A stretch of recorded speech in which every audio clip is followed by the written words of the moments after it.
Okay, again, we're going to have our two opposites. We first had comparing our investment options. Now we're having our comparing loan options in financial maths.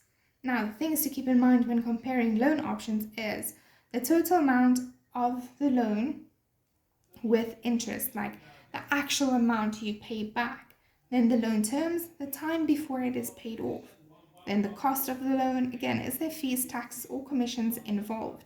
And then the type of interest rate, is it fixed or variable? Again, calculate all your options. Do not guess it, you will guess wrong. Okay. Going into an example. Yeah. So Mr. Spani wants to take out a loan for a house over 20 years. He has approached two banks and has been offered two different options. The two options are shown below. Which option should Mr. Spani choose? So option 1, the loan amount is 800,000. Our interest rate is 12%, compounded monthly. Our repayment monthly. Bank charges, there's no bank charges, but the commission is 6,000 Rand.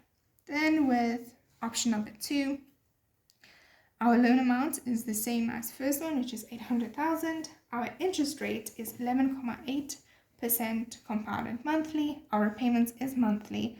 Our bank charges is 200 Rand per month, but there is no commission charges. Okay, so now we need to calculate. And if we hear the word loan, immediately your mind should go to present value calculations. And that's exactly what we're going to do. So first we're going to work with our option 1, saying that, okay, our value, that the amount we owe them, is 800,000. Now, when we work with this one, they said 12% compounded monthly for 20 years. Okay, so please, 12 times 20 would give me that. Then divide by my interest rate again. Again, I want to get X alone, so I times with this on this side, and then I divide my bracket on this side, like I did over here, which gets my X alone. Place this whole thing into your calculator. Okay, so now we're going to have that for option 1, our monthly installments is 8,808 Rand, 70 cents. Times 240. Now this 240 is because we're going to pay back 240 times. So the final amount that we pay back is this. But there's not a trick, but there's something to keep in mind, is we have commissions of 6,000 Rand. So it is our monthly installments times the amount of times, then plus our 6,000 Rand commission.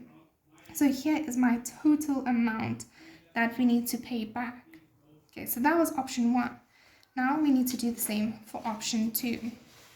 So option 2, we do exactly the same, which is 800,000. My interest rate, okay, then again, I times on this side, I divide with my bracket to get X alone, which gives me the amount of this. Then I have that amount times the amount of times I need to pay it back, which is 240 times. So then I get this amount. Okay, so now I have to think, what else was there? So in the previous one we had commission payments, but now we had, in option 2, we have our bank charges of 200 Rand per month. So now on top of that, we have this value over here, plus our 200 times 240, because that's the amount of times we pay back, and it's the amount of months. So now we need to add those together. Don't forget that.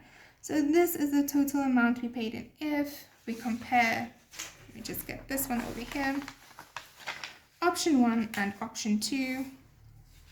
Option 1 is clearly a better repayment. So Mr. Spani should choose option 1 as it has the lowest total repayment. So please again calculate all your options and then choose your best option, because it doesn't help you work out option 1 and option 2, but you do not say finally which option they should choose. So please, it's important to make this little. Therefore, Mr. Spani should choose option 1 as it is as it has the lowest total repayment.